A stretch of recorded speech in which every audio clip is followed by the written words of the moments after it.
Welcome to yet another edition of the Stats and Stacks podcast, where today we're going over UFC Saudi Arabia Adesanya versus Imavov. First things first, make sure you smash that like button. Give a follow over on Twitter, over on Instagram, over on Blue Sky. There's new social media popping up. We'll keep with the times. Our TikTok account is down at the moment. There were some issues with the whole shutdown and can't get it back yet. But the videos are going to be up each and every time. If you want to know the locks, you want to know the breakdown, you're in the right place.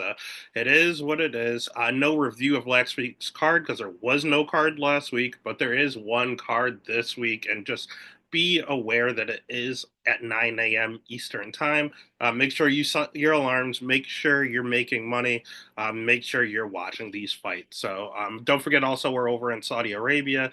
Judging can get a little sketchy. So if you're going to go against that, you're going to bet against that part of the world, you better have a damn good reason. So let's go ahead and jump into the very first fight of the night, where we have someone from Egypt. So we are going with that part of the world right off the get-go here. We have Hamdi Abdelawab at minus 115 going up against Jamal Pogues at minus 108. Over under set at 2.5. Over 2.5 minus 250. Under 2.5 at plus 185. And let's just go ahead and address the elephant in the room. The last time Hamdi fought, he cost everyone their parlays. Everyone piled in and put money on Dontel Mays. I don't know why you would ever trust Dontel Mays, but people did it. I'll be honest with you. I loved every second of it. I was on Hamdi that night, so I loved plus 200 Hamdi. It was fun to watch. And the reason I bet him is because his wrestling pedigree, man. The dude's 32 years old, and he is an Olympic wrestler. Like, he placed, I don't think he placed in the Olympics, but in some serious wrestling competitions, he did place well, and he represented his country in the Olympics. Like, that's enough said. If you're good enough to wrestle in the Olympics, you are a damn good wrestler. He's 3-0. His record sometimes it's 5-0. There's a lot of weird stuff going on with him. He's a good wrestler. That's about it. He carries a ton of power. He has a lot of knockouts. He can knock out anyone at any point. I mean, just look at the guy. And part of the reason he looks so jack is because he popped for the sauce on his last UFC card. He got suspended for 2 years, but he hasn't fought in three, so I don't really know what he's been doing this past year. In addition, his cardio was ass even on all the gear. His cardio's crappy. His schedule's crappy. He has a lot of these bare knuckle MMA fights, which sometimes it constituted towards his record, sometimes it's not. A lot of real sketchiness. He's essentially an Olympic wrestler with a ton of power. He just doesn't really know how to use it. He has zero striking defense whatsoever. Hands very low, blocks punches with his face. Zero cardio, zero jujitsu. Yeah, not a lot going on here. But he does hit hard and he has good wrestling. On the other side, we have Jamal Pogues, who is kind of another version of Dontel Mays, to be honest with you. Pogues is 29 years old. He'll have a 4-inch reach advantage in this matchup. He has a damn good jab on him. He has a really good jab. That's about it. He at one point used to be able to wrestle a ton and won most of his fights by wrestling. The problem is that happened at middleweight. This dude decided he didn't want to cut weight anymore and started fighting at 205. And he just continually kept growing until now he's a heavyweight. So he is a heavy. He is literally Jake Collier. He is black Jake Collier. And just like Jake, he has a nice little crispy jab on him. He can still move around like a middleweight at times. He's very quick, very fast, very agile. Can do stuff that other heavyweights aren't used to because he's just muscle memory from when he was smaller. But like Jay Collier, he does start to slow down a little in his fights, carrying around all this extra weight. 77% takedown defense will be useful against an Olympic wrestler. It's just a matter of if he gets taken down, it's going to be very hard for him to get big old Hamdi off of him. The thing is, Hamdi didn't really do a lot of ground and pound damage while he was on top of Dontel Mays. I know the last fight, it was very controversial. A lot of people still thought Dontel Mays won, even though he just was kind of giving the fight away to Hamdi. And Pogues is essentially the same thing. We're seeing this fight all over again. Last time I was on Hamdi, it's a plus 200 dog, but him as a favorite, I can't handle that. I'm going to have to deal with Pogues. The Pogues is the one that has the better level of competition. an actual MMA record. He's younger now. He's not part of that world. He's an American, so obviously the crowd is going to be behind AMD. But at the end of the day, Pogues is the overall better fighter, and has the better cardio, and he has the underdog price. That's the way I'm going to have to lean. First fight of the night, we're taking a very ever so slight dog. We're going to pick Jamal Pogues. We're going to bet Jamal Pogues, and I think we're going to get the fight that everyone thought they were getting last time with Dontel Mays. Next fight of the night, we have a line flip. We now have Bogdan Grad at plus 100 going up against Lucas Alexander at minus 120. Over under set at 2.5, and it's a straight pick 'em, Hobie. Minus 115, minus 115 on both sides of the spectrum. Let's start with Lucas Alexander. I don't know if he's good or not. It's very hard to tell. He has very good striking. He's 29 years old. He'll have a 3-inch reach advantage. He throws pretty decent volume when he's on the feet. He's a Brazilian Jiu Jitsu black belt, so you don't really see it a lot. He doesn't really use it, but he is supposedly good on the ground. But he does have good cardio. And he fights real pretty. Like everything is just real smooth, kind of like how Izzy's fight style is just very, very fluent and fluid. Like it's just people call the term fighting pretty. He's very good at counter striking. He's very quick. And he's one of these guys that prefer to strike going backwards. You try to march him down. He likes to just kind of pick his spots to stop and counter you over and over and over again. Loves striking at distance. He just doesn't want to get dirty. That's why they call it fighting pretty. He doesn't want to be in the pocket. He doesn't want to fight you in a phone booth. He doesn't want to be grappling. He doesn't want to wrestle. He just wants to stay at distance and pick and poke at you with a whole bunch of body kicks and leg kicks and jabs. Right cross, body kicks, leg kicks, jabs, right cross. Like that's all he wants to do. And he's relatively good at it. And him having a 3-inch reach advantage will help him fight that style at distance as a distance striker. Problem I have with him is his 57% takedown defense number. That's not good at all. I know it's on a short sample size. He fought Joe Anderson Brito, he fought Saraqui, and he fought Steven Peterson. So he's only had 3 fights in the UFC, but even on the regional scene, I did get see him get taken down quite a bit. So his takedown defense scares me a little, and his chin. Uh, People are going to say he's chinny over and over and over again because he got knocked out in his last fight against Jericho. Jeka's terrible. Like Jeka is one of the worst fighters in the UFC, and he starched him in 90 seconds. That is true. But if you go back and you watch the fight, it was weird. Like at some point, Alexander was getting up, and Jekka hit him with one of the weirdest running, lunging right hooks that you'll ever see. It just looked very unnatural, and it did put Alexander's lights out. It certainly did. But that thing came with some power. It came with some ferocity, and I think it would have knocked out most 35 pounders, whether they're chinny or not. That thing cracked. It hit 100%, and like all of Jekka's wins are by knockout. The dude is a terrible fighter, but he does have power. The one thing he can do is knock you out. And he just caught him in a real funky exchange. It was very awkward. So I go back and I look at other fights. Does he have a history of getting chin checked? And the answer is no. That's the only time he's ever been knocked out. So the only one that knocked him out is someone with a 100% finish rate in knockout. So it's like, does Jekka just hit that hard, or is Lucas that chinny? I've seen Alexander drop before. I have seen that. So I think we're going to get that answer this week. I don't want to just jump to the conclusion that he's chinny because he got knocked out in his last fight because Jaka can knock out anybody. But Grad is very unorthodox and very powerful, just like Jaka. Bogdan Grad is 14-2. He has okay wrestling. He has okay jujitsu. His striking's pretty good, but he hits extremely hard. He's a little hittable on the feet, but this guy is a finisher, man. 14-2. And the amount of times I mean, just look at his record. He has a split decision win on Contender Series. He has guillotines. He has flying knees.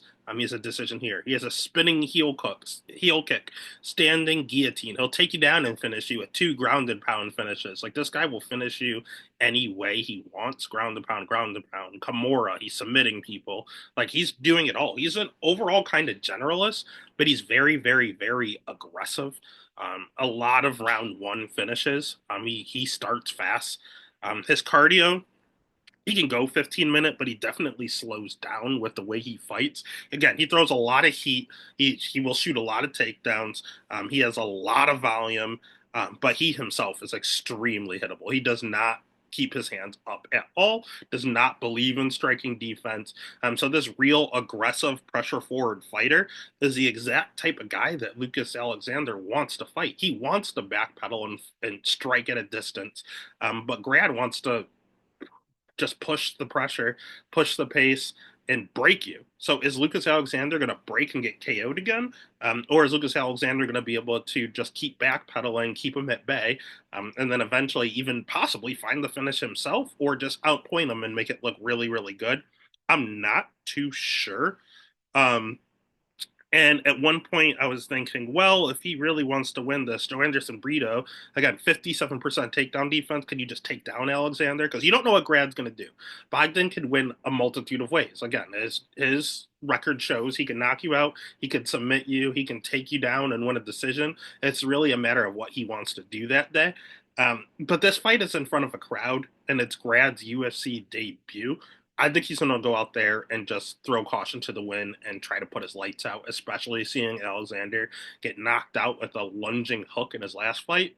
Bogdan throws that same punch all the fucking time. I think he's going to be looking for it, and I think he's not really going to have a game plan outside of murder. I think he's just going to come out there and try to kill Alexander. And if he catches him, cool. I understand. Good underdog cash, but I understand why the money came in on Alexander and made the line flip. I'll go ahead and I'll trust Alexander. I'll say that maybe it was a one off with that knockout. Again, he's never been knocked out before in 12 pro fights. It happened one time, and it was a very awkward looking one with a guy that hits hard. So I'll trust Alexander. I will have very little exposure here, but the pick is going to be Alexander. The bet's going to be Alexander. Bogdan's fun, but I'm not putting money on him. Next fight of the night is one I keep going back and forth with. We have Jasmine Jasdavicius at minus 245 going up against Myra Bueno Silva. Shitara herself at plus 200. Over under set at 2.5. Over 2.5 minus 375. Under 2.5 at plus 260. Um, Let's start with Jasmine. Jasmine's okay. She's not the greatest fighter, but she is showing constant improvement. She is older. She's 35 years old, but she started her career super old, so that's why you're seeing the improvement so much later in life. She'll have an inch and a half reach advantage in this matchup. And her name in game is ground and pound. She is vicious on the ground. She has some of the best ground and pound, male or female, I've ever seen in my life, to be honest with you.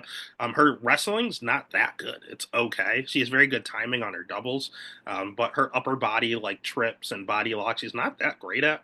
She just has good timing on her doubles. It's just she doesn't have any wrestling, striking. She has no background. She started dating this guy that was an MMA coach and then started doing MMA herself, and that was her introduction. That's why she got in so late. She has no prior fight experience. She is learning everything from scratch. So again, she's kind of a generalist because you can tell she learned everything at once. She doesn't have the greatest jujitsu, but it's okay. She got a submission in her last one against a black belt. She doesn't have the greatest wrestling, but it's okay. She took down Gabriel Fernandez and just beat the hell out of her on the ground multiple times. She doesn't have the best striking in the world, but it's okay. We saw her go tit for tat with Tracy Cortez in a really close stand up fight. So she's a little bit of a generalist with one hell of a ground and pound. She is a little hittable when she's on the feet. Got to be cognizant of that. But she throws okay volume. She's decently strong. 75% takedown defense is okay. Um, I just her cardio confuses me. I've seen it look very, very bad, but the last few fights, it's looked very, very good. So I don't know if she like trains different or like since she got to the UFC, her cardio's looked better. On the regional scene, it was awful. It was terrible. She had one good round in her, but since she made it to the UFC and maybe she made money and now she has a nutritionist, I don't know what's going on with her. Her skills are getting better. Her cardio seems to be getting better. I don't know what to attribute that to, but she does look better each fight.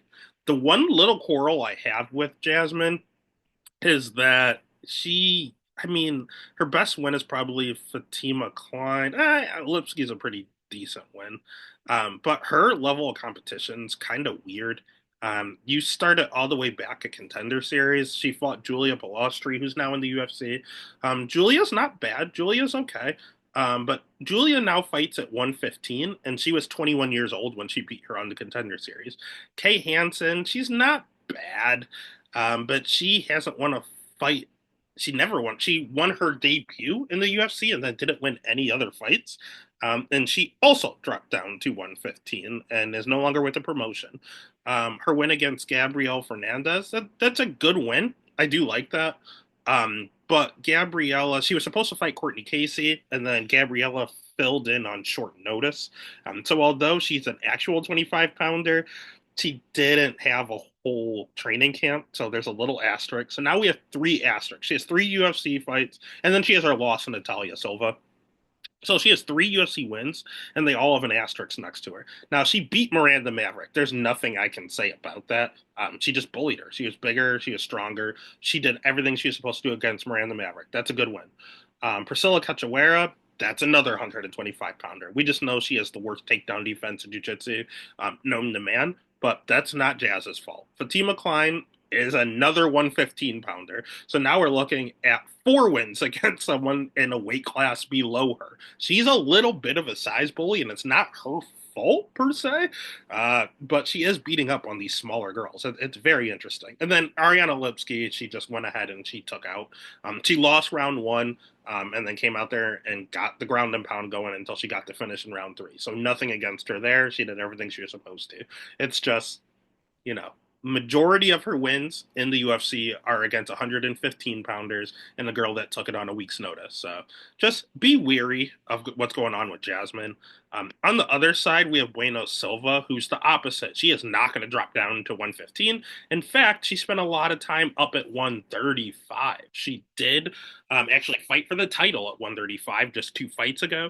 So she's someone that's going to be just as big and strong as Jasmine. So we'll see what Jasmine's like when she doesn't have that size advantage. Silva's 33 years old, world class jiu-jitsu. Very, very good on the ground.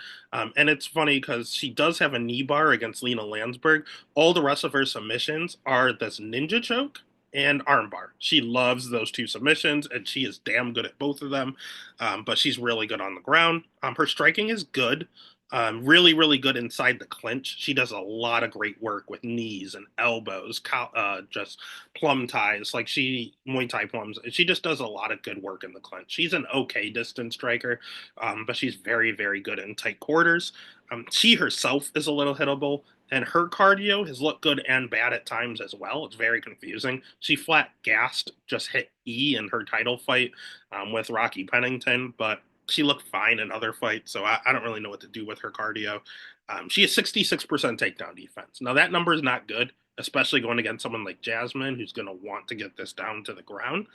But she is dropping back down to 125 pounds. I saw a lot of podcasters talking about, is she going to look good dropping down at 125? She's been a perennial 125 pounder. She's been 125 pounds for years. She missed weight, decided, I'm going to go up to 135, won a few fights and got a title fight, so she just stayed there. But as soon as she lost her title fight and then lost the fight right after, she's dropping back down to 125. And I think she's going to take one more run at it.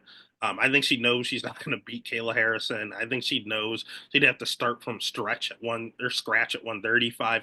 125, there's not a lot of movement. There's Manon Farrow, who already beat her and is getting the next title shot. Then you have what? Aaron Blanchfield and Alexa Grasso and Macy Barber. Those are the only names there. No one else is even close to fighting for a title. I mean, I guess Jasmine Jasdavicius, and she's getting her right off the get-go. So if she beats Jasmine, she probably only needs to win like one more fight, and she's getting another title fight. So I would drop a weight class too.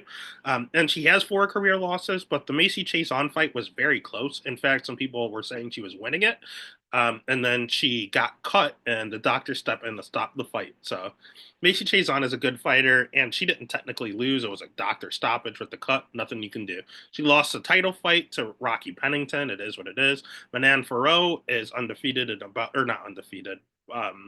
She's the number one contender and about to fight for a title. And she lost to Marina Moroz back in the day, all the way back in 2020. Um, She's an okay fighter. She's a ranked fighter. So it is what it is.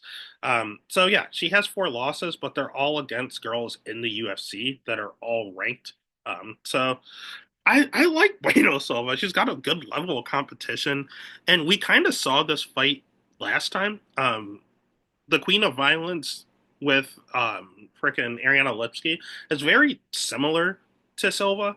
Only difference is Silva is a better jujitsu practitioner, but they're both bad wrestlers with good jujitsu and pretty violent striking. Like that's what they both do. Only difference is Silva's even better on the ground. So if Jasmine wants to play that ground game like she wanted to with Silva or De Silva, I'm not going to get used to that. With Lipsky, she's playing with fire. If she wants to stand on the feet, she's probably gonna get outstruck. So what does Jasmine do? I'm not too sure. And I see a plus 200 tag next to Silva. A motivated, just lost the title Silva, and that's the way I'm gonna go. The pick is gonna be Myra Bueno Silva. The bet's gonna be Myra Bueno Silva. I think she's a live dog. Next fight of the night. We don't have to spend a ton of time on because I think this is going to be absolute murder, and let me tell you why. We got Damir Hazdovic at plus 375 going up against Terrence T Rex McKinney at minus 550. Over 1.5 is plus 175. Under 1.5 is minus 240. Let's start with Terrence T Rex McKinney. Terrence is 30 years old. He has a 3.5 inch reach advantage, has some of the most extreme power in this weight class in the UFC. Dude hits like an absolute truck. He has good striking. He has good wrestling. He has decent jiu-jitsu. There's nothing not to like about Terrence McKinney outside of he's missing the two things you need most in MMA: a chin and cardio. Dude has some of the worst cardio I've ever seen in MMA and has a pretty bad chin. Every single one of his losses, he's getting finished, and most of them are by knockout. He loves to pressure forward. And I noticed one thing about him. As he keeps getting knocked out, he keeps wrestling the next fight. So you look at his fight against Sean Woodson on the Contender Series. That's kind of where it starts. Sean Woodson knocked him out in round two. His next fight, he went out there and started wrestling with Derek Minner. Now he got submitted while wrestling, but he still wrestled nonetheless. Because you look at some of these other wins, you see punches, head kick. Like he's just going out there and knocking people out on the feet, right? But he wrestled against Derek Minner after he got knocked out. He then next got knocked out by Drew Dober. His next fight, he fought Eric Gonzalez and won by rear naked choke. He went out there and grappled. Then he got knocked out by Ishmael Bonfim. And his next fight, he went out there and he grappled against Nazim Sadikov. Now he lost doing so, but he went out there and got 5 minutes of control time against Sadikov in his next fight. And now he's coming off a knockout loss in 30 seconds to Esteban Ribovic. His whole career, he's telling us once he gets knocked out, he freaks out in his next fight. He doesn't want to get hit. He wants to go out there and grapple. He's fighting Damir Hazovic. Damir. Damir has the worst takedown defense in the division. It's so bad. Damir's rocking a 34% takedown defense. Dude can't wrestle to save his life. He got submitted in a minute by Hanato Moicano. Dude does not have good jiu-jitsu. What does Damir have? Pretty decent striking, but he doesn't hit that hard. He doesn't have a ton of one-hitter quitters. So he's a decent striker that can't wrestle or grapple to save his life. He's 38 years old, so his chin is only getting worse. His reflexes are only getting worse. His skills are only getting worse. And to make it even more of a problem, he's coming off a 3 year layoff. The last time we saw this dude was in 2022, and he gave up 9 takedowns to British striker Mark Diakese. Didn't Mark Diakese come out here and start wrestling in general before? Yeah, he started wrestling a lot. I'll give him that. But he is traditionally a British striker. 9 takedowns to Mark Diakese. That's atrocious. And to make things even worse, we're fighting overseas. This guy's nickname, for some strange reason, the UFC lets him be the Bosnian Bomber. I I don't want to get into detail about Middle East and bombings. That seems like something that should not happen. But what I will tell you is they're not always fond of Bosnians. And this guy, they're sending a 38-year-old named the Bosnian Bomber over to the UFC event in the Middle East to fight someone that has some of the biggest power in the weight class. This is a setup. This is a setup. The crowd's gonna go crazy when they see this Bosnian dude get absolutely decimated. Now, can T-Rex throw out there and just knock him out? Yes. But again, he's coming off a loss by knockout. I think he's going to take 34% takedown defense to Mir down, and he's going to choke him. He's going to strangle him. That's what's going to happen. He's going to get a rear naked choke in the first round. It's as clear as day. The pick is T Rex. The bet is T Rex.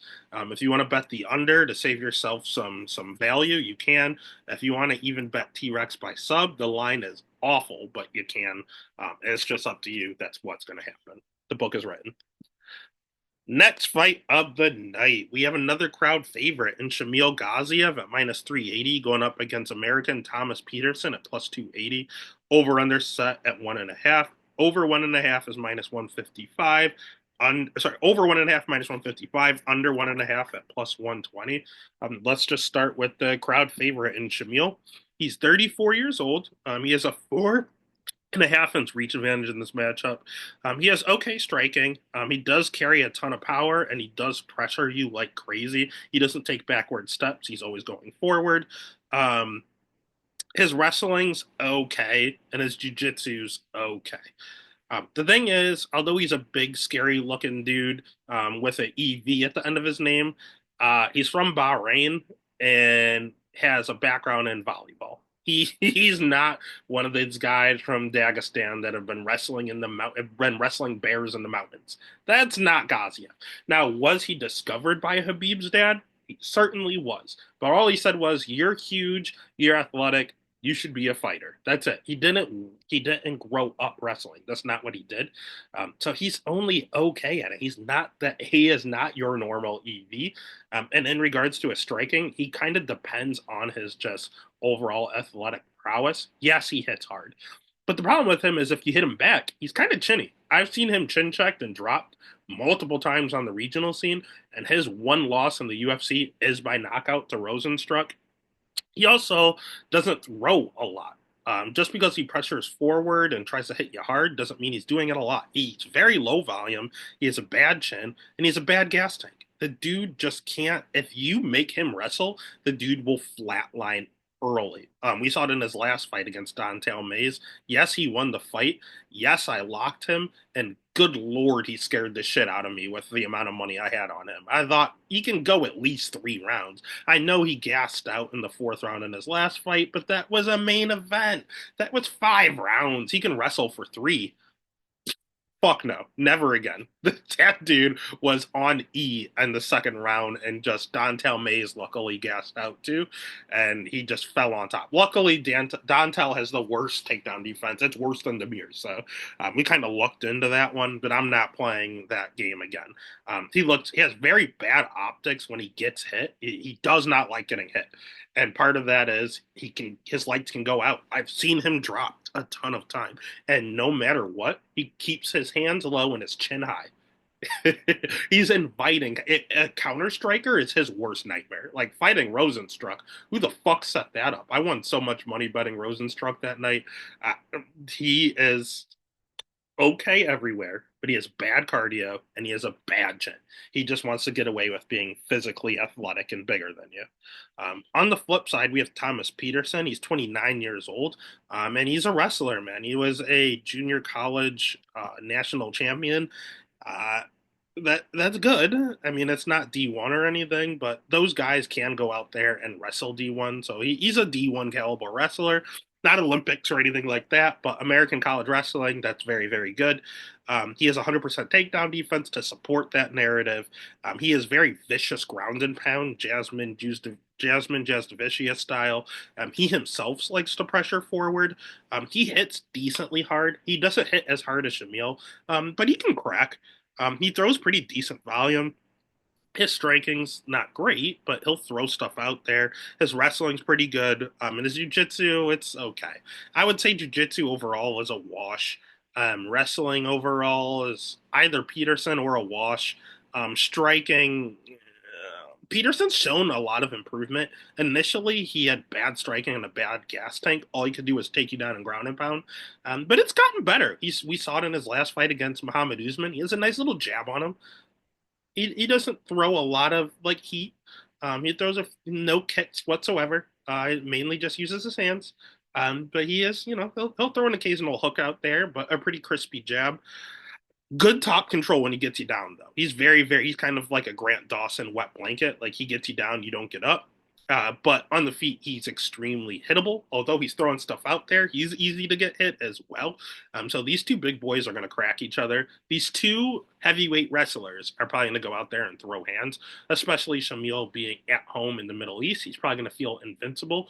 I'm scared he walks into something. And if he tries to wrestle, good Lord, good luck. I think he knows he shouldn't wrestle this guy. He's just going to gas himself out, and Peterson could potentially be the better wrestler. So I think he's going to go out there and throw hands. And I don't know if I trust that. And here's the crazy thing. What if Peterson takes Gaziev down? Because he can. Gaziev has nothing off of his back. He's never been there. He doesn't like being there. In fact, he fought someone just like Thomas Peterson. He fought bootleg Thomas Peterson. His name is Greg Velasco on the Contender Series. He was a junior college wrestler with not great striking. And he went out there and Gaziev got the takedown, but he got reversed real quick and almost got tapped out. And Greg Velasco is soft. So Thomas Peterson's much better on the feet. Thomas Peterson is much better on the ground. So I don't know, man.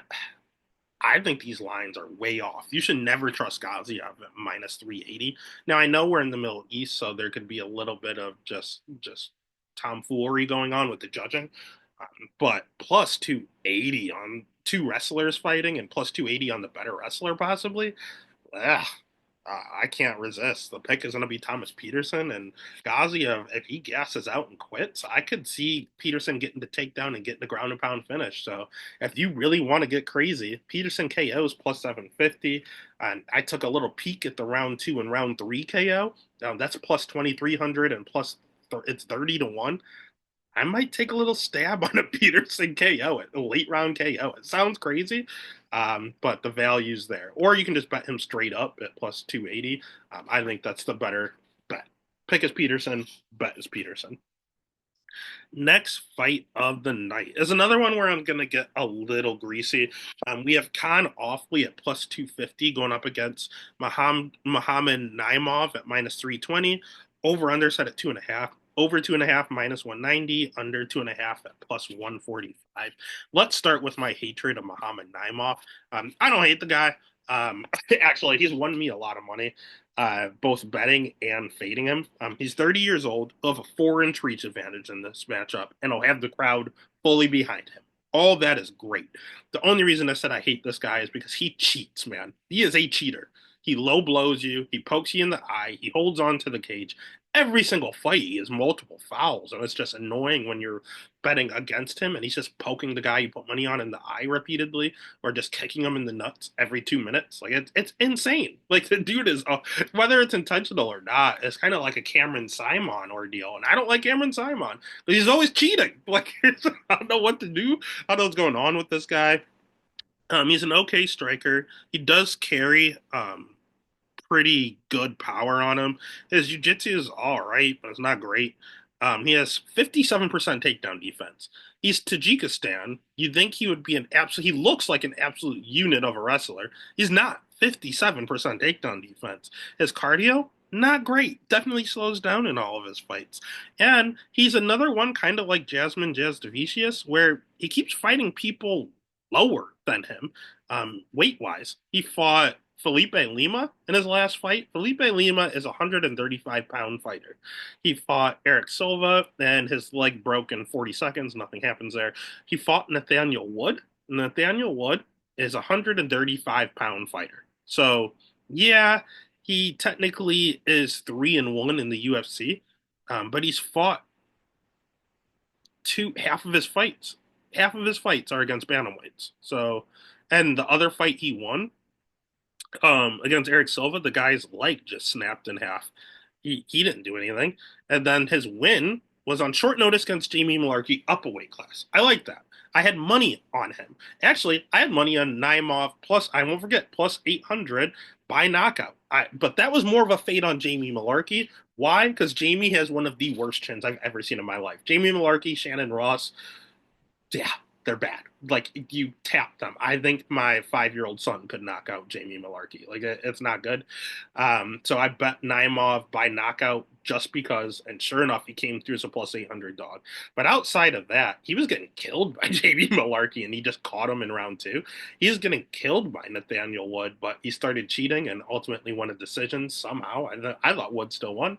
And then Silva broke his leg. And then he fought Felipe Lima and lost to another bantamweight. So I don't know. There's things to like about him, but he can also get chin checked. It's not showing that he's been knocked out, but he gets dropped quite a bit. So he's okay everywhere, but he cheats a lot and he keeps fighting bantamweights. On the other side, we have Khan Offley.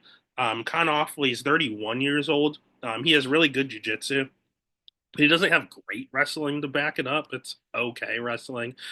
His striking isn't the greatest, and he's there to get hit. He himself is a little chinny, and has been chin checked multiple times.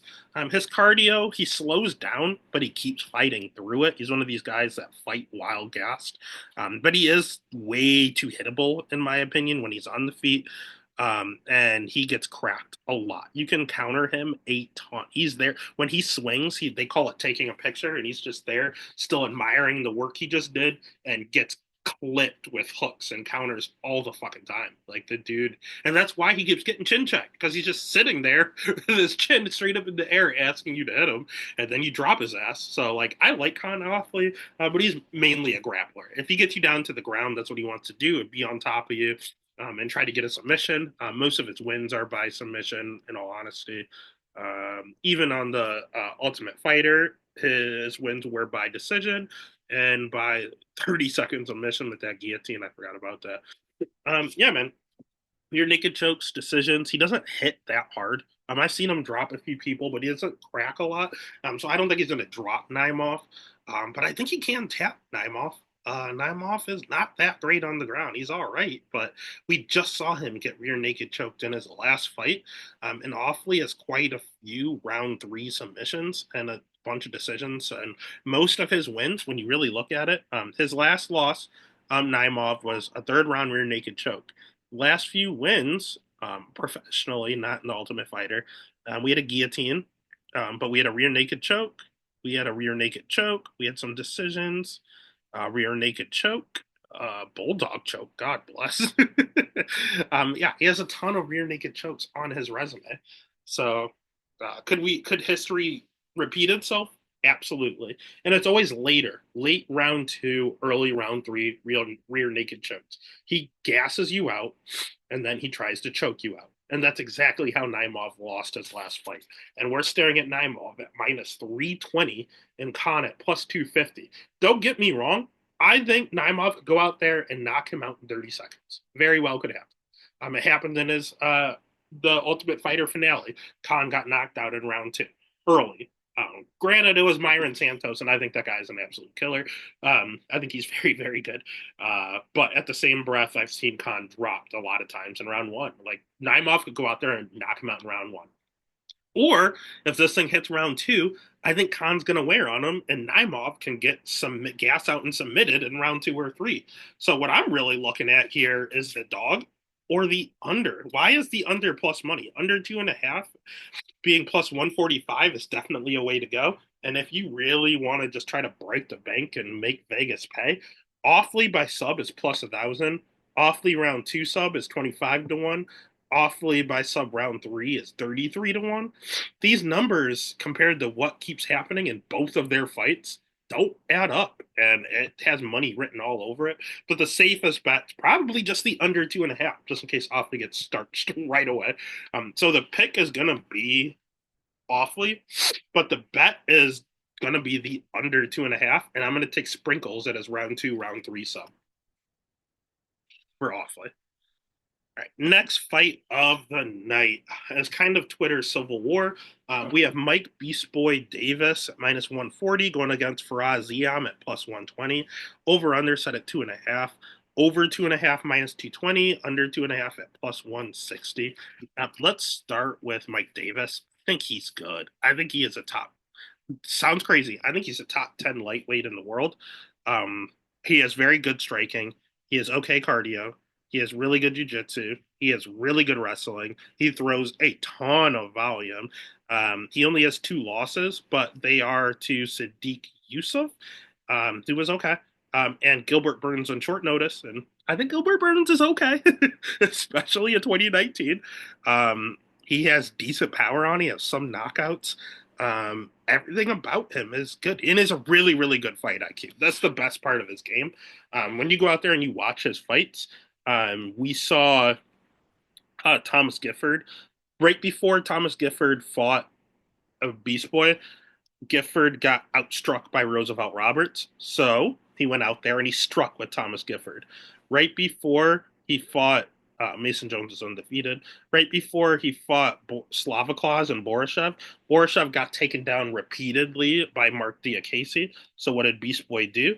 He went out there and he wrestled him and took him down 9 times and got the decision. So we saw him strike with someone that struggles with striking. We saw him wrestle with someone that struggles with wrestling. Natan Levy, the loss before he fought Beast Boy was against Rafa Garcia. Rafa Garcia went out there and took him down and kept going for submissions and gassed him out. So what did he do his very next fight? He went out there and wrestled and got a submission early round 2 and got the win. So he fought someone that struggled with submissions, struggled with wrestling, and struggled with striking, and fought them all with the appropriate game plan. That's not that's there's a reason he's doing that. He's seeing how you lost. Can I do that? Can I replicate that? He's good fight IQ, and he has all the talent in the world. He's only 32 years old, so he's in his prime. The big issue with Mike Davis is his health. He can't get out of his own way. I mean, the dude has been in the UFC since 2019, and he's had 4 fights. He's been in the UFC for 6 years, and he's had 4 fights. Like, he fought Sadiq Yusuf. Well, sorry, let's start with Gilbert Burns. Sorry. He fought Gilbert Burns in 2019, and then his next fight was in 2019. Perfect. But then we didn't see him until 2021. He was gone for 2 years.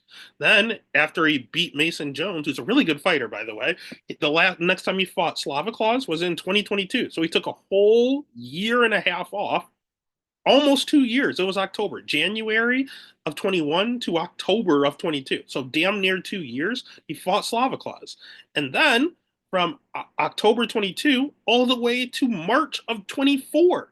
That was 2 years again. Then he fought Natan Levy. This dude's literally fighting every 2 years. So the last time we saw him was in March of 24. Now he's coming back in February of 25. So just a year break this time. So good on him. He's getting better. But yeah, man. And it's because of injuries. It's not like he's just taking breaks. He keeps getting hurt. So what version of Mike Davis are you going to see? Is it going to be the same version we saw last year, or is this new injury plaguing him? What are we going to get into? And that's why people are scared of him. But the thing is, they're fading Mike Davis with Faraz Ziem, and I think that's a mistake, man. I know Faraz Ziem has looked much different in his last few fights, but has he really improved that much? He was in the UFC way too early. He was only like 23 years old and super young. He didn't have his man muscles yet. That was an issue. I will give that to him. He went over to kill Cliff. He's gotten stronger. He's improved his takedown defense. He's improved his grappling defense. I agree. But is he ready for Mike Davis? He has a 2.5 inch reach advantage in this matchup. Definitely works in his favor. He has good striking. The only problem is he doesn't hit hard and he has very low volume. His takedown defense is 67%, and that's gotten much better. I mean, he was getting taken down by Don Madge, who's a South African striker. Like, not a good look. But then Michael Figlak couldn't take him down. Much better look. But then Claudio Puelles came out there and took him down 7 times. Terrible look. But then Matt Favola couldn't take him down, who's an American wrestler. Good luck. He's so wishy-washy with his wrestling. I don't want to touch it. He can't be trusted. And then his jiu-jitsu, he went out there and he got submitted by Terrence McKinney. He went out there and he got submitted. And actually, all of his losses are rear naked chokes. Like, if you take his back, rear naked choke. Rear naked choke. Decision, rear naked choke. So 3 of his 4 losses are by submission. Now, the last time he got submitted was 3 years ago. So obvious, and he fought Claudio Puelles He took him down 7 times and is an extreme BJJ black belt and couldn't get the submission. So has it improved? Absolutely. A black belt couldn't tap him out now. But god damn, it's so wishy-washy. And the thing he's best at is striking, and Beast Boy throws more volume and hits harder. And if Beast Boy wants to wrestle, because that's how he lost his last fight with wrestling and submissions. Beast Boy's last win was by wrestling and getting a submission. So I just think he has every route to win unless he's absolutely shot to bits with all these injuries. But if he's healthy, he's going to absolutely kill Farazian. The pick is Mike Davis. The bet is unequivocally Mike Davis. Next fight of the night, we have Said Nurmagomedov at minus 180 going up against Vinicius Lock Dog Oliveira at plus 150. Over under set at 2.5. Over 2.5 minus 160. Under 2.5 at plus 125. Let's start with Lock Dog. Lock Dog's a fraud. Okay, he's not that good. He's 29 years old. He sports a nice 21-3 record. He has good striking, but his takedown defense is not that good. 68% takedown defense, and he fought Bernardo Sopai, who's not that good. Like he's an okay wrestler, but he's a 125-pounder, and he fought Ricky Simone, and Ricky Simone was very injured coming into that fight and couldn't shoot takedowns. So that does not count. And then on the regional scene, I saw him get taken down repeatedly. Like he's not a great wrestler by any means. His jujitsu is all right. It's not good. It's not bad. It's serviceable. His biggest problem is his chin, man. The dude hits like an absolute truck, but he's a glass cannon, just like Terrence McKinney, and no one talks about it. The dude only has 3 losses, but they're all by first round knockout. And I've seen, one of them was third round knockout, and I've seen him get chin checked multiple times in some of his wins. Like he will literally get dropped, come back, and then finish you. But he's getting dropped all the fucking time. Like all of his fights, he's getting dropped. But Sopai hurt him. Sopai took him down. Sopai is a 125-pound fighter, and he was able to rock and take down Lock Dog on a week notice. Like that's not a good look. The higher up he goes, the more trouble he's going to get in. He loves to pressure forward, but he'll play guard for a little and then just explode up to his feet. But he will stay down there for like a minute or two trying to get the submission. He's not that good on the ground.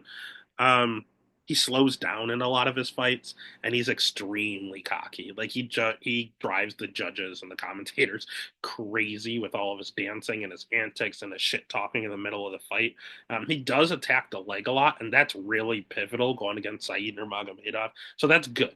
He throws a lot of leg kicks and a lot of fancy stuff, a lot of crescent kicks, or not crescent kicks, a lot of oblique kicks, a lot of stuff that can really take your legs out. And the reason that's pivotal against Said Nurmagomedov is Said, just like his main training partners, Zabit, just like Umar Nurmagomedov, throws a ton of kicks. Like he kind of kicks like it's a jab, like Chris Gutierrez style. They might as well just let Chris Gutierrez and Said fight each other. It'd be a kick fest. Um, Said's 18-3, has fought the much better level of competition. 32 years old, good striking. Again, very kick heavy and very spin heavy. He spins a little too much for my liking because he's been cracked while spinning. He's been taken down because he's spinning. But even when they do kind of latch onto his back from doing it, he does have pretty decent wrestling, and he will bust it out from time to time to steal a round. He never wrestles to win. He wrestles to steal the round. You get a minute left in the round, he'll take you down and hold you down for the remainder. And he has good takedown defense. If you try to take him down, he's slapping on that ninja choke. He's very, very good with these long, lanky arms with his guillotines. Crowd will definitely be behind him. His name is Nurmagomedov. They will be 110% behind him. His cardio's okay. Um, he's very kick heavy though. So if Lock Dog takes his leg out, I don't know what he's gonna do. And I think this fight is pretty binary. He could potentially knock out Lock Dog like other people have done. But Lock Dog does not have good takedown defense. If he wants, he can take down Lock Dog and possibly submit him, in all honesty. But even if he doesn't submit him, he can definitely hold him down there. And the crowd isn't going to be booing to get back up to the feet because Said's their boy. He's going to have the crowd behind him. He could just lay on top for 15 minutes and the crowd's going to cheer. So if Said really wants to make this look easy, he wrestles. If he decides to strike, he has a chance to knock him out. And if he decides to strike, he could also just win with the. They both just throw flashy shit, and he has the judges behind him. So he has the judges, he has the potential knockout, he has potential grapple fuck, the potential submission. Everything is his way.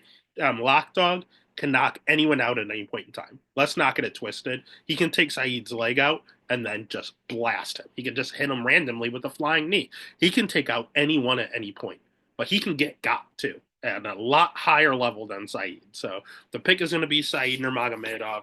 The bet is going to be Saeed Nurmagomedov. Next fight of the night is another one that could go either way. We have Sergey Pavlovich at minus 350 going up against Jairzinho Rosenstruck at plus 265. Over under set at 1.5. Over 1.5 plus 175.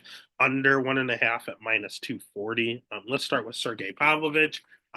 Power, power, power personified. That's about all you need to know. 32 years old, 6-inch reach advantage in this matchup. He has good striking. He has supposed good wrestling, but we've never seen it. His volume's pretty decent. His jiu-jitsu's ass. His cardio's ass. He'll have the crowd behind him, and he will be pressuring forward. A crowd is probably going to be good for him. It's probably going to make him charge forward. He didn't in his last fight against Volkov. There might have been a crowd there, too. I don't remember. Where was that? Was that in the Apex against Alexander Volkov? The crowd wouldn't have mattered. Volkov is that dude. So whatever, fuck it. Either way, Pavlovich has decent volume and just a ton of power. He is a power striker. If he hits you, you go night night. All of his wins, round one KOs. He has no other. He has one decision win. He has one decision win. Oh, two. Excuse me. To start his three. Ooh. Real early Sergey Pavlovich was maybe he does have wrestling. He had three decisions. All the rest of his wins though, round one KOs. Like not even round two, not round three. Literally all of his wins are 15 round one KOs with 18 wins. Dude hits hard. On the other side, we have Rosenstruck, and that dude hits hard. He's 36 years old. He's fought a good level of competition, probably the better level of competition. Everyone's going to talk about when he busted Alexander Overeem's lip, literally made a man's face explode with how hard he punches. His jiu-jitsu, ass, his wrestling, 75% takedown defense, and he's been working on it, but still not good. His cardio, though, is good. And part of the reason is because he's pretty low volume. He doesn't throw a ton, but he's mentioned that and he's been working on it. He's more of a counter striker, and that's why his volume is so low. But he's saying he's lost some of these fights by not throwing volume. He's going to throw more. And to his credit, he has in his last few fights. He has let his hands go. I mean, his last win against freaking the dude earlier, Shamil, he landed like 126 significant strikes. Like he was throwing. Big boy was throwing, baby. So we have two guys with extreme power, and I think I'm going to take the over. Here's why. Because Rosenstruck will not pressure forward and just swing heavies. He did that with Francis Ngannou. It did not end well for him. He will learn from his mistakes. He is very articulate and he does not make the same mistake twice. He's not going to go out there and just rush him. Pavlovich got knocked out and then decided I'm going to be a little more technical. And he was very technical in his last fight. And I think he might do it again. And I just need them to survive 1.5 rounds. Biggie Boy is pretty durable. Pavlovich, that's questionable. We will see. But as of right now, although they both hit hard, they can both kind of take a punch. And I'm just hoping they can survive a round and a half. I like the plus money. Who am I going to pick? I'm going to pick Sergey. He has the crowd, he has the volume. They both have the power. So in a stand-up fight where they both are just swinging heavies, I'm going to pick the guy that's swinging more of them. So the pick is Pavlovich. If I want to parlay, I would parlay Pavlovich, but I don't feel comfortable doing that. I don't hate the over. I might get fucking crazy and take a Pavlovich decision. He's done it 3 other times. And what if he busts out the wrestling again? We talked about those 3 random decisions. Bust out that wrestling they keep saying you have, Sergey. Sergey by decision is plus 1,000. It sounds crazy, but I have my eye on it. Next fight of the night is the co-main event of the evening. We have Michael Venom Page at plus 150 going up against Shara Bullet Magomedov at minus 180, over 2.5 minus 240, under 2.5 plus 175. The crowd loves Shara Bullet Magomedov. He is 15-0. He's only 30 years old. He has the hometown crowd. He has great flashy striking. His last win was a knockout, but he's very, very kick heavy. His jiu-jitsu is ass non-existent. His wrestling not good. Even though he has an OV, terrible wrestling. Level of competition bad, not good. The best last guy he fought was good in Armin Petrosian. Armin's pretty underrated, but outside of that, he's fought a whole bunch of bums. Michael Oleanjachuk, Antonio Tricali, Bruno Silva on his way out, and then all these guys on the regional scene that are trash. And let's address the elephant in the room. Dude has one eye.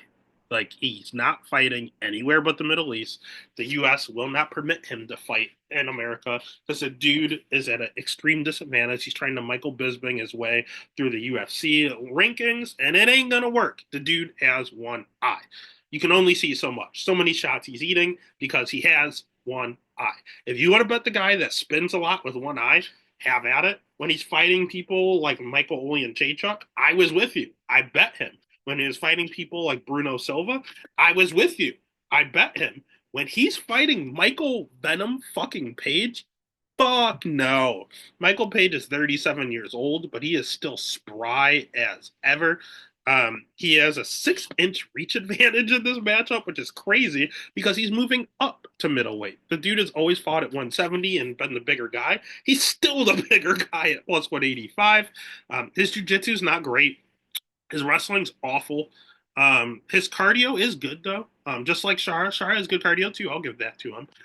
But what does Michael Venom Page do? Counter strikes. He counter strikes very, very well. So when Chara's throwing all the stupid, crazy spinning shit, Michael Venom Page is going to punch his lights out. In the interim, when he gets bored, he's sitting there and he's dancing and he's cocky as shit. He's even cockier than Lockdog. But as he's literally dancing around the octagon, Anderson Silva, Damian Maya style, he will blitz in, kind of like how Robert Whitaker just kind of lunges in with his little karate stuff. How Stephen Wonderboy Thompson lunges in, very similar. And he is fast. He is the fastest guy at lunging in and blitzing that I've ever seen. You know what? That's scary. Yeah, it's very scary to fight someone that lunges in so fast when you have one fucking eye. So if he's spinning with one eye, he can get countered by one of the best counter strikers. If he's just staring and waiting and he wants to counter strike, he can get blitzed on his literal blind side by one of the fastest dudes in the weight class. So I want no part of Shara Bullet. I know the UFC really wants him to win. Michael Venom Page is fighting up a weight class in Shara's hometown. It is not going to matter. Michael Venom Page is going to win this fight up a weight class. Michael Venom Page is the worst style match. Well, wrestler is the worst style matchup. This is the worst style striker that Shara can fight. Pick is Michael Page. Bet is Michael Page at plus money. Come on now. Next fight of the night is the last fight of the night, the main event. Nasruddin Imavov at plus 135, going up against Israel Adesanya or Adesanya at minus 160. Over 4.5, minus 210. Under 4.5 at plus 155. Let's start with Imavov. Man, they just put all the cocky fighters on one card. He's cocky as shit too. He should have the crowd behind him. Although he moved to France and reps France, he is initially from Dagestani Russia. Um, so obviously they're gonna like him over at Saudi Arabia. He's 28 years old, so he's in his prime, and he looks it. He's improving each and every fight. He has good striking. He has okay wrestling. He has okay jiu-jitsu, a good like front choke series, Darce chokes, guillotines, things of that magnitude. His cardio used to be an issue, but it's gotten much better as of late. But I noticed it's when he doesn't have to wrestle. If you wrestle him, he does get pretty tired. And he himself will mix in an occasional takedown just to steal around. He's fought a good level of competition as of late, but predominantly strikers. Jared Cannonier is not going to wrestle him. Um, Brendan Allen did wrestle him, and he looked absolutely exhausted in 3 rounds. Roman Dolidze didn't get a chance to wrestle him. He got blasted in round 1 and said he fought the next 20 minutes on autopilot. Chris Curtis, the fight stopped early. Joaquin Buckley, there was a little bit of wrestling, and he slowed down in that fight. Edmund Shabazian, he just kind of finished. Ian Heinisch, he just finished. Phil Hawes wrestled him and got the win. Like he lost to Phil Hawes. Lost to Sean Strickland, of course, who didn't wrestle at all. He just outstruck him, and Sean Strickland will do that to anyone. So, I mean, he has credible losses. Phil Hawes sucks, but he's a good wrestler. Sean Strickland's a former champ and fighting for the title again next week. Um, Credible losses. Overall, 28 years old, getting better and better each and every fight, and he doesn't really have a weakness anywhere. He can just get a little tired from time to time. Other side, we have the legend and Israel Adesanya. 5 years ago, he kills Imavov. Hell, maybe 3 years ago, he kills Imavov. It's a lot closer now because the dude is 35 years old. And we saw him get tired for the first time ever in his last fight against Imavov, or not Imavov, against Driscus Duplessis. Dude just gassed out. 5 inch reach advantage. He was up on the scorecards. He was winning the title back. He got tired and got choked out in round 4. That happens with age. We saw him get dropped by Sean Strickland. We saw him get knocked out by Alex Pereira. That chin goes with age. He's 35 years old. There's nothing he can do about it. But he has great striking. He generally has good cardio. He's probably not going to have to wrestle much here, like he did in the Driscus fight. So his cardio should be fine. He wrestled a lot in that first Alex fight he lost. So that could be part of the reason he slowed down there too. 75% takedown defense generally. It's just all his jujitsu is all right. It's not great.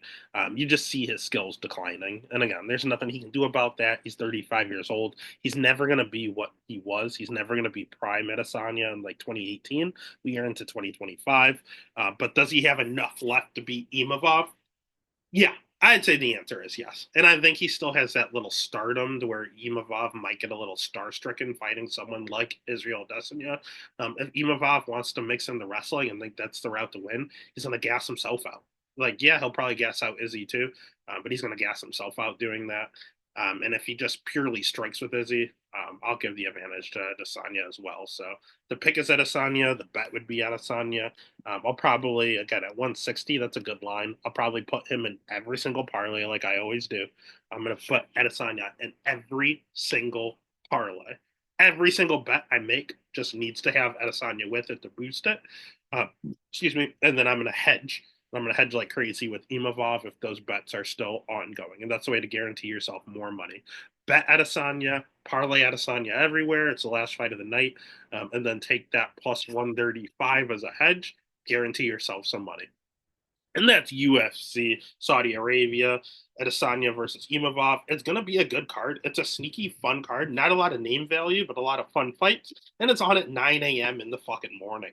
Gotta love it. Wake up and make money, baby. Let's get after it.